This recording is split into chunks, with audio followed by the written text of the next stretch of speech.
Нет, уберите пилу! Пожалуйста, не надо! Я ухожу, честно!» Эти слова я выкрикиваю каждую ночь уже на протяжении года. И снова рад встрече, друзья.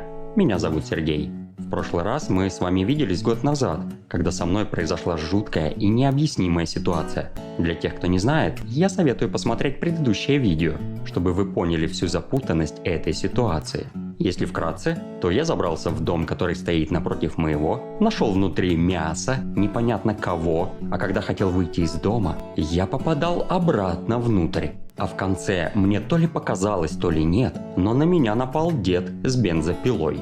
Весь этот год я то и делал, что изучал историю этого дома, чтобы найти хоть какую-то зацепку. Легенда, которая ходила вокруг этого дома, оказалась правдой. 50 лет назад этот дом построила семейная пара. У них родились дети, через 20 лет жена умерла, а мужчина остался один. Так как дети просто к нему не приезжали, так он и умер в этом доме в одиночестве. Нашли его только через месяц, из-за того, что от дома шел вонючий запах. Через несколько лет этот дом купил таинственный мужчина, тот самый нынешний хозяин. Но странность заключалась в том, что он в этом доме не жил, а только изредка сюда приезжал. Я почитал сводки криминальных новостей и понял, что за последние 15 лет в нашем районе без вести пропало более 30 человек. Дела не были закрыты, но полиция говорит, что пока никаких зацепок нет. Неужели этот хозяин дома настолько неприметно себя ведет, что за все это время полиция не додумалась обыскать его дом? И еще одна необъяснимая вещь.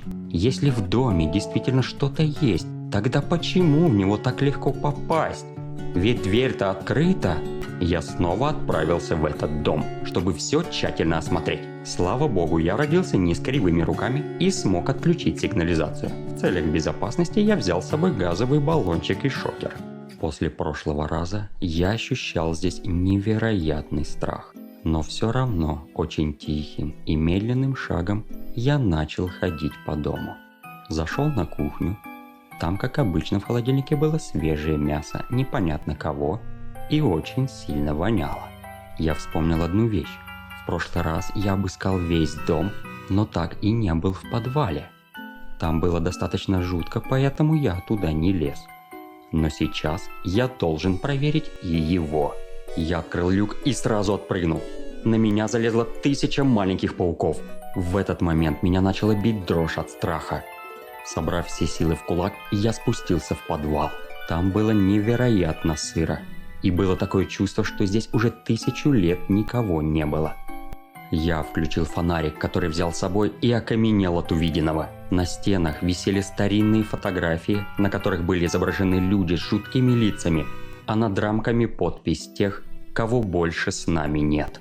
В один момент я почувствовал чье-то присутствие в подвале. Оглянувшись, я никого не увидел. Потом я начал всматриваться в фотографию с каким-то дедушкой на ней. Она была в рамке за стеклом, поэтому я мог видеть свое отражение в ней. Спустя пару секунд я остановился как вкопанный, вспомнив, что это был тот самый дедушка, который лежал на лестнице в прошлый раз, когда я приходил сюда.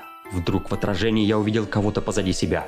Старое лицо в морщинах. Я повернулся и увидел этого же дедушку в паре сантиметров от себя. Я быстро выбежал из подвала и побежал во двор. Там росло очень много кустов хмеля, и как это бывает в кино, я зацепился и упал в один из них. Но меня очень удивило, что упав, я почувствовал какую-то дверь. Когда я вставал и немного пораздвигал кусты, то был в большом шоке от увиденного. Там действительно была дверь. И в этот момент меня кто-то ударил по голове.